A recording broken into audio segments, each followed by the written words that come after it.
Hiya guys, welcome back to Wentworth Life. How are we all doing? So I have seen this latest episode twice now and I am very excited to talk about it. But before I get started, if you're new to the channel then hit that subscribe button right now for all future updates. And as usual, if you stick around until the end of the video, I will be responding to some of your comments from a previous video. And just to let you all know that me and Peter will be going live tomorrow on this channel. It will be 10 PM UK time, around 5 PM in certain parts of the United States, and around 7 AM for Australian fans.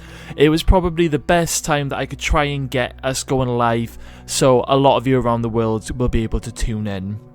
And I also have to give a massive big shout out to Davey, who recently purchased one of our Wentworth hoodies, and he left us a fantastic review and asked me if I could post it on here for everyone to see. So he goes on to say, "Attention compound. Hi guys, for anyone who hasn't got one of these yet or we're thinking about it, OMG, it's so comfortable and I actually feel like I'm in Ali's crew. See Craig Davis if you want one. Thanks so much, Craig. I'm gonna order another one tomorrow, mate. Cheers." So that is a very happy customer, and if you would like any of these hoodies, you can get them directly on our website, wentworth-prison.co.uk. I will leave a link in the description box below, and all of our items come with free worldwide delivery. Okay, so let's jump in. So we are literally at the halfway mark now, and a lot of things are going on. I am proper hooked at this moment, as I'm sure you guys are. So let's get started. So I'm first going to be talking about Anne Reynolds. I am actually slightly fascinated by Anne. I mean, she is a total bitch and probably not a very likeable character, but we just don't really know what her game is. We know that she's used to getting her own way, but just how far will she go? Well, we learnt a lot about Anne in this episode, especially her backstory, and it is confirmed with what I previously said in one of my other videos, that Anne's daughter Charlotte was killed in a terrorist attack in the UK. And we were presented with flashbacks of that moment when Anne was looking around for her daughter right after the explosion. Because Anne says that she literally arrived on the scene seconds after the explosion went off. So she pretty much saw what happened and the chaos that came after it. Now, I think it's very brave. It's a very brave thing for Wentworth to do, considering that terrorism is very real in our world, and I know it has affected people all over the world, and some of us have sadly lost friends and family in these past attacks. So I can imagine this storyline being quite raw with us as viewers. So I think it's a very brave move for Wentworth to tackle this storyline. So, Anne's daughter Charlotte, she did lose her life to one of these terrorist attacks, and it explains as to why Anne has taken a total dislike to Judy Bryant. So, let's just rewind a bit to the start of this episode. So, Anne's big day has arrived, her big speech in front of the minister and other important people. She's going to be showing everyone what she's done to save the prison money.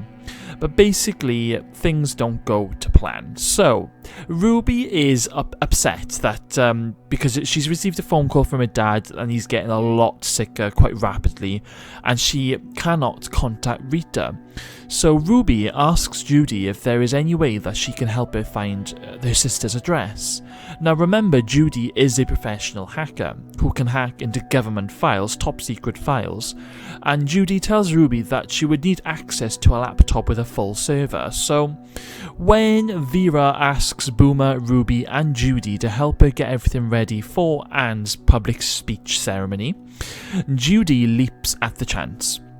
It's probably worth mentioning as well at this point that Boomer has found herself a little mouse friend, because later on this mouse is responsible for a bit of a hiccup. So while the women are getting things ready, Boomer puts her mouse onto the chairs to cause a distraction. And it was quite funny to see Miss Miles. She spotted the mouse and she caused a little bit of a funny panic scene with everyone. But to be fair, guys, if it was me, I'd probably be swinging from the ceiling. So anyway, while everyone is busy trying to catch this mouse, Judy takes this opportunity to grab Anne's laptop and hack into the top secret files, which I thought seemed a little bit too easy, but I will roll with it for the moment. So she manages to get the address of where Rita is staying, and she gives it to Ruby. But Judy has left a little surprise on Anne's laptop. So, while Anne is giving her big speech in front of the minister and the staff of Wentworth, everything seems to be going smoothly, until she clicks onto a slideshow and a photo of Boomer's bum pops up on the screen. Which she cannot turn off. It's absolutely hilarious, and Anne is just literally made out to be a fool, and she ain't happy. In fact, she's really pissed off. The scene that follows this had me in stitches, because Jake, Will and Vera, they're struggling to keep their laughing in, and when Anne asks Jake if he thinks it's funny, Vera jumps in and says that she will get to the bottom of it, which sends Will and Jake into hysterics and just leaving Anne a little bit red-faced. So Anne is pissed off and wants to find the culprit. And it's at this stage we see a very devious side to Anne. So Anne is now working with Luke Kelly behind the scenes, and Anne has also started slipping in Miss Miles into these meetings. So it's starting to look like that Anne is using Miss Miles as a bit of a puppet at the moment, but I will talk a little bit more about that in just a second. But anyway, Anne tells Lou that she wants to know the name of the person responsible for making her look like a fool. But in return, Lou wants her and her crew to move into the laundry, which Anne agrees to. Now, Lou wants to basically wind Ali up, which, by the way, at this point, Ali is still down the slot for beating up Mari last week. So Ali is out of the picture for now. So Anne is using this opportunity to gain more control of the prison and to rub Ali's nose in it. So Anne and Lou are using each other for these certain gains. Obviously, Lou's main important goal is that Reb is getting his HRT, but there's also other little things that Lou is gaining out of this, and it's starting to get twisted, and things are starting to get slightly out of control. So anyway, Lou gives Miss Miles a note later on saying that it was Judy who messed up the speech. So Anne orders Miss Miles to slot Judy and to basically break her, whatever the hell that means. So before I jump into what happens next, I just want to talk about Anne and Linda Miles. So Linda tells Anne during the episode that she's thankful for everything that she's done in the prison, because Linda is now starting to feel a lot safer. And Anne takes great gratitude with this. So I'm starting to think that Anne is going to somehow remove Will from the governorship at some point and put Linda in his place, because in a scene where Linda takes Judy to the slot, Judy tries to wind up Miss Miles, and Linda ends up completely losing her shit, and she pepper sprays Judy in the eyes, quite brutally as well. Now Vera witnesses this on the CCTV firsthand, and she runs down to confront Linda. But Linda tells Vera that it's all been under Anne's orders, and Anne instructed me to break Judy. So afterwards, Vera reports Linda to Mr. Jackson. But Anne tells Linda not to worry. Nothing will happen and she will take care of it. Anne then tells Linda that if she has her way, they will be looking for a new governor soon, and goes on to say to Linda that her and Linda make a good team. So, are we in for a change of governor soon? This has me thinking. Maybe Anne is going to demote Will back to deputy, or even just to principal officer, and put Linda Miles in the governor's chair. And I have a feeling this might happen because something big is coming. Now, we are literally 5 episodes away from this season final, and I reckon something huge is going to happen in the end. And if Will is in the governor's chair when this happens, then he will be 100% certain to lose his job, as he's already on thin ice after what happened in the siege. So it would make sense for the writers to make Linda as governor for the next big plot that might happen to the prison. Because Mr. Jackson, he still has history with Ferguson, unfinished business, which is going to re-emerge at some point. And it's gonna play a big part in next year's season. So his character is too valuable to waste this early on in the season. So I reckon that Miss Smiles will become governor in the later half of this season, just in time for our massive season final, which apparently is going to be bigger than last year's siege. So whatever it is, it has to be massive and involve the whole prison. So I think maybe some sort of bomb plot or explosion, but whatever it is, Mr. Jackson can't be in the governor's seat when this happens because he will lose his job. It will be bad writing otherwise, because he's literally hanging there at the skin of his teeth, and that's only because of Vera. So this is why I think Linda Miles will be taking the seat of the governorship later in this season. You mark my words.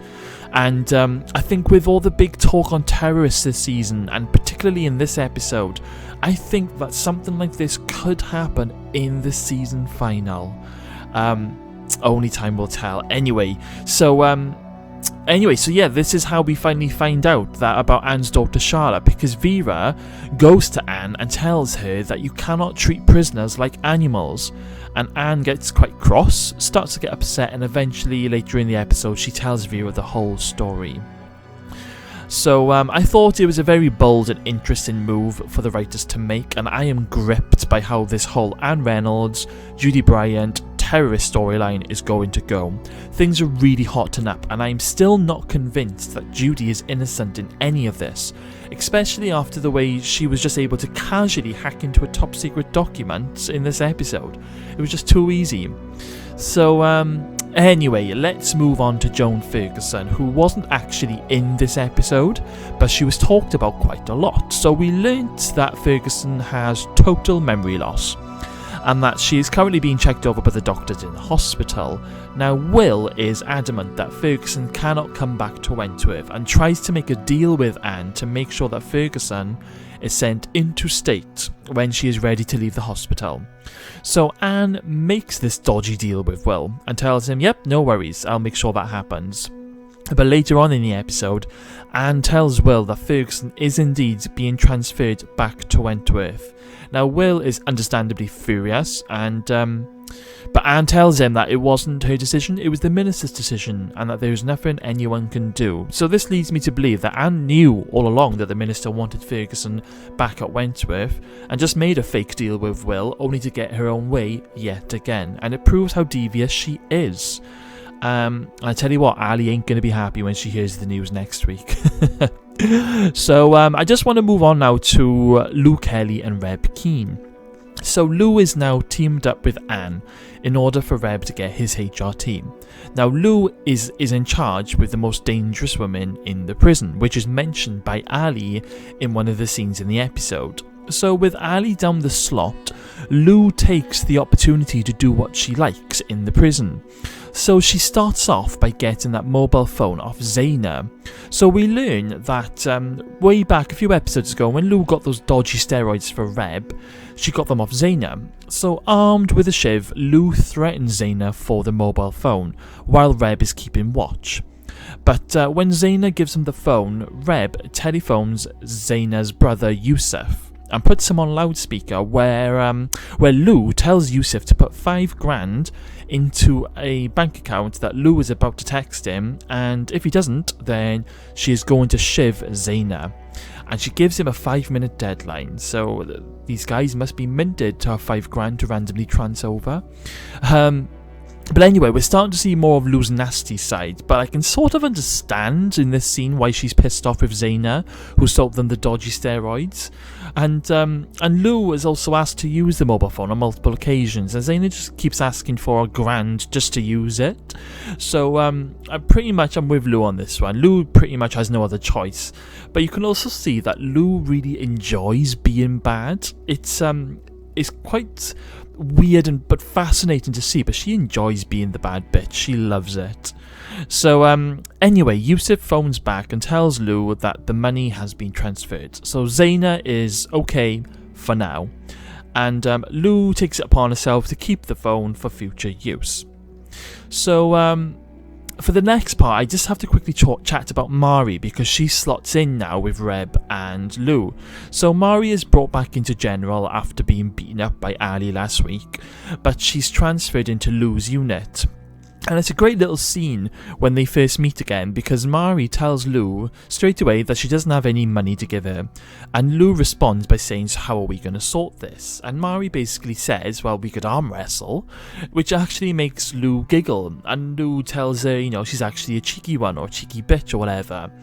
And it's interesting, because I think at this point, I think Lou might like Mari just a little bit, in a weird sort of way. Because Lou tells Mari that she thinks the reason why she is hated by the other women is because maybe they're a little bit scared of her. And I think Lou thrives on people being scared of her, and this might give her a tiny little bit of respect for Mari. And it's going to become useful for Lou as well. So Lou takes Mari under her crew, and Mari pretty much agrees, because she doesn't really have much of a choice. And at least Lou will protect Mari. For now. But cracks start to show early on, because when Lou gets her crew to corner Boomer in the shower block, because remember Anne wanted to know who messed up the speech and wanted Lou to get the information, Lou and her crew corner Boomer in the showers. So they grab Boomer, and Lou pulls out this little contraption thing, and it's apparently some sort of cigar cutter, very sharp. And Lou threatens to do it on Boomer's finger, so she actually puts it round Boomer's finger. But Mari does jump in and tries telling Lou that she doesn't have to do this, but Lou tells her to shut up. And Lou is about to slice Boomer's finger off, but Boomer does let slip that it was Judy. But Judy's just a silly kid who didn't know any better. So Boomer's fingers get to live another day. But later on, Lou isn't happy with Mari, and she goes up to her and tells her to never ever undermine her again. She really isn't happy about it. And there's also another moment in the episode where Mari keeps trying to privately talk to Reb to try and turn Reb against Lou, which I think is a very dangerous game. If Lou finds out, I think Lou will literally murder Mari. I do think that maybe as this season goes on, Mari may double-cross Lou and try and report her plans back to Ali and her crew in order to try and get redemption from them. And maybe just when Ali starts to believe that Mari has changed, Lou will find out about Mari's double-crossing and murder Mari in a very brutal way. It will send Lou over the edge either way. So anyway, Ali's eventually let off the slot. So there is a bit of a scene in the laundry, but before I jump into that, I think it's quite interesting, because there's a scene where Lou and Reb are in bed having an intimate moment. And Reb asks Lou if she really would have cut Boomer's finger off. And Lou tries to explain to Reb that she grew up, you know, from a young age in these sort of places, and you have to be tough. And then we also see some scars on Lou's chest, so I'm wondering whether if we will see some sort of backstory of these. I think there's still a lot we need to learn about Lou's history. But Reb tells Lou that he isn't scared of her, and I think that is what worries Lou the most. Lou doesn't want Reb to be afraid of her. Now, again, this relationship is beautiful, but in a really twisted sort of way. I don't think Lou has ever loved anyone before meeting Reb, which is why I think Lou will do anything for him. And like I said, I think Mari is already getting inside Reb's head at this point, which is going to prove interesting and dangerous for Mari in later episodes. So, sorry, back onto the laundry scene now. It's a brilliant scene. Ali's let out of the slot, and Ali and her crew head to the laundry to take Lou down after what she did to Ruby last week and what she did to Boomer this week. But Ali is in for a shock because Lou's crew then step in, and there is bloody loads of them. Like, literally, Lou's crew is massive, and Ali and the girls are outnumbered. This doesn't seem to worry Ali, but look at Boomer's face. You can see the fear. You can tell Boomer is really worried about this, and it made me realise that Boomer's really scared of Lou. Like, Boomer's never scared of anyone, you know. Boomer is somebody who will just go up against anyone, but she really does seem scared of Lou. And it must show how brutal Lou can be that we haven't seen yet. We haven't seen her proper evil side yet. So anyway, just before the shit goes down, Jake comes into the laundry and puts a stop to the showdown. But the showdown is definitely on its way, and I predict a massive, humongous fight scene between these crews happening very soon. So anyway, this leads me now on to Ruby and Rita. So Ruby is going out on day release, so when she's let out of the prison, she is met by her boxing coach. So everything seems fine. They obviously have a good, friendly relationship, and they seem good friends. And Ruby tells him that there's a change of plan for a day release, and he seems completely cool with it. So then he drives her to a remote place, and Ruby is obviously looking for her sister Rita. So when they find the house, he lets Ruby out of the car, and Ruby tells him that she won't be long. But while Ruby is heading to the house, her boxing coach makes a phone call to someone we don't hear about. It just seems very dodgy. But anyway, Ruby then gets to the house and she's looking around outside through the windows for Rita. When Rita goes into the kitchen, she sees Ruby, but because Ruby has her bodyguard, she has to keep quiet that Ruby is outside the house. So Rita makes an excuse to leave the house by nabbing a cigarette from her bodyguard. He even says to her, "You don't smoke," but Rita's like, "Oh, I'd rather smoke to death than watch any more daytime TV." So Rita grabs the cigarette and goes up the front and is finally reunited with Ruby, which is a really lovely scene. And Ruby tells Rita about their dads, and she also gives Rita a mobile phone that she can use to contact Ruby using a fake auntie's name, and Ruby has been able to put this name on her call list in prison. So everything seems lovely, and after their little reunion, Ruby heads off, and we have that lovely scene where Rita tells Ruby that she loves her little kangaroo. But as nice as this is, as soon as I saw this moment, I knew something bad was going to happen, especially because the boxing coach seems to have made some sort of dodgy phone call. And I wasn't wrong, guys, because later when Rita is having a workout with her punch bag, her phone starts to vibrate, but it's not Ruby on the other end, it's Jonesy and his accomplice. So these are the two police officers that appeared back in season 6, and they are the ones that Rita has given evidence against, and they tell Rita that they have her sister Ruby. We see that they have Ruby and she's getting tied up, and they tell Rita that if she wants to see her sister ever again, she will do everything that he is about to say. End of episode. Cliffhanger, bloody good cliffhanger, and this is now the start of Rita's main storyline, and the wheels are now in motion. It won't be long before we get Rita back in Wentworth, but will Ruby be okay? And even if Ruby does survive this and Rita saves her, will she even be able to prove that she was kidnapped? I mean, the authorities think that she is on day release in the city, so they are going to think that she's escaped if she's at a different part of the country, and they're going to think she's on the run. Either way, it's going to be a great action-packed episode next week. So, another great episode this week. I think my favourite moments were when Boomer's bum destroyed Anne's speech, which was brilliant, and I also loved learning about Anne's backstory with the terrorist attack. It's something that I've wanted to find out, like what is Anne's history. So I'm glad that we finally got that at the halfway mark of this season.